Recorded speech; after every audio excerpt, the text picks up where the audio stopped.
निकाह जन्नत में तय होता है। अल्लाह को नाराज करने वाली चीजों से बचें। निकाह जन्नत में तय होता है। अल्लाह को नाराज करने वाली चीजों से बचें। ईमान सकीना शादी निकाह वर और वधू के बीच एक गंभीर और पवित्र सामाजिक अनुबंध है। यह अनुबंध एक मजबूत वाचा है, जैसा कि कुरान 4:21 में व्यक्त किया गया है। इस्लाम में शादी का अनुबंध कोई संस्कार नहीं है, यह प्रतिसंहरणीय है। दोनों पक्ष परस्पर सहमत हैं और वे इस अनुबंध में प्रवेश करते हैं। वर और वधू दोनों को अपनी पसंद के विभिन्न नियमों और शर्तों को परिभाषित करने और उन्हें इस अनुबंध का हिस्सा बनाने की स्वतंत्रता है। विवाह निकाह को पूजा इबादत का कार्य माना जाता है। समारोह को सरल रखते हुए इसे मस्जिद में आयोजित करना पुण्य है। विवाह समारोह एक सामाजिक और साथ ही एक धार्मिक गतिविधि है। इस्लाम समारोहों और समारोहों में सादगी की वकालत करता है। पैगंबर मोहम्मद शांति उन पर हो ने साधारण शादियों को सबसे अच्छी शादियां माना है। शादी किसी के जीवन का एक बड़ा कदम होता है। यह बहुत बड़ी जिम्मेदारी का विषय है जिसे कभी भी हल्के में नहीं लिया जाना चाहिए। हालांकि यह इतना जटिल नहीं होना चाहिए कि अगर किसी के पास सैकड़ों मेहमानों के साथ एक विस्तृत समारोह आयोजित करने के लिए पर्याप्त नकदी नहीं है तो कोई शादी नहीं कर सकता है। कभी कभी हमारे प्यारे परिवार शादियों की योजना बनाते समय इस बात की बहुत अधिक चिंता करते हैं कि दूसरे हमारे बारे में क्या कहेंगे। कभी कभी लोग खुद पर ऐसी शादी करने के लिए दबाव डालते हैं जिसकी दूसरे लोग तारीफ करें। यह उल्लेखनीय है कि जीवन में हमारा उद्देश्य किसी और से पहले अल्लाह को खुश करना है। शादी अल्लाह को खुश करने और सुन्नत को पूरा करने का एक साधन है। इस प्रकार शादियों को ऐसी किसी भी चीज से बचना चाहिए जो अल्लाह को नाराज कर सकती है, जिसमें अत्यधिक खर्च भी शामिल है। काफी सरलता से इस्लाम में विवाह एक निकाह विवाह अनुबंध और एक वलीमा शादी की दावत द्वारा किया जाता है, जो एक बार विवाह समाप्त हो जाने के बाद होता है। निकाह गवाहों की उपस्थिति में एक पक्ष से प्रस्ताव और दूसरे कबूल से स्वीकृति का गठन करता है। वलीमा शादी का जश्न मनाने के लिए सिर्फ एक रात का खाना है, क्योंकि शादी आखिरकार एक खुशी का मौका है। निकाह स्थानीय मस्जिद या घर पर आयोजित किया जा सकता है, जबकि वलीमा कहीं भी हो सकता है। किसी का अपार्टमेंट, पिछवाड़े या तहखाने, स्थानीय मस्जिद, एक पार्क, एक रेस्तरां, एक सामुदायिक केंद्र या कहीं और। साथ ही निकाह और वलीमा के अवसरों पर लंबे भाषणों और एक विस्तृत कार्यक्रम की आवश्यकता नहीं होती है। याद रखें, सरल सुंदर है।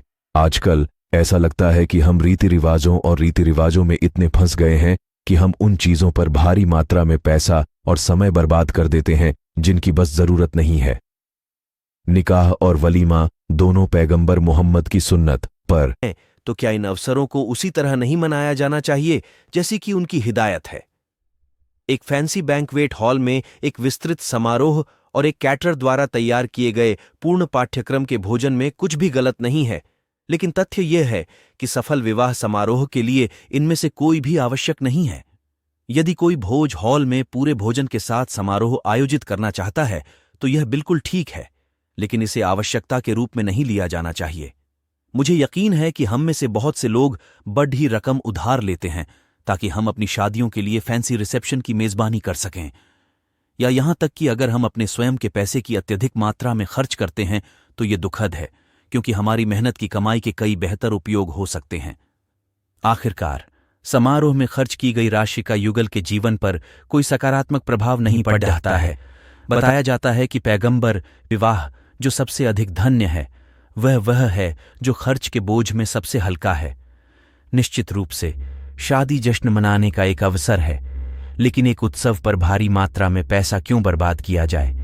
वास्तव में अल्लाह की उदारता को बर्बाद करना कुछ ऐसा है जिसके खिलाफ अल्लाह ने हमें चेतावनी दी है, लेकिन बर्बादी से अधिक नहीं, क्योंकि अल्लाह बर्बाद करने वालों से प्यार नहीं करता है। कुरान 6:41। फैंसी और फालतू शादियों के ज्वार के खिलाफ तैरना मुश्किल हो सकता है, लेकिन निश्चित रूप से यह उन ज्वारों के खिलाफ तैरने जैसा है जो अल्लाह के उदाहरण के खिलाफ जाते हैं, के आदेश और पैगंबर के खिलाफ जाते हैं, उदाहरण के खिलाफ जाते हैं। शादी की पार्टियां उन चीजों में से हैं जो खुशी व्यक्त करने का तरीका है, लेकिन इसका मतलब यह नहीं है कि व्यक्ति को फिजूल खर्ची में पैडी डीडीएचना चाहिए या बेवजह खर्च करना चाहिए। ये तर्क कि यह जीवन में केवल एक बार होता है, बहुत अधिक खर्च करने का बहाना नहीं हो सकता। केवल एक बार फिजूल खर्ची की भी अनुमति नहीं है और यह हराम है, जैसे कि एक से अधिक बार फिजूल खर्ची करना, बार बार किसी ऐसी चीज में पड़ना है जिसकी अनुमति नहीं है और यह हराम है। लोग अपनी शादियों पर इतना पैसा खर्च करते हैं।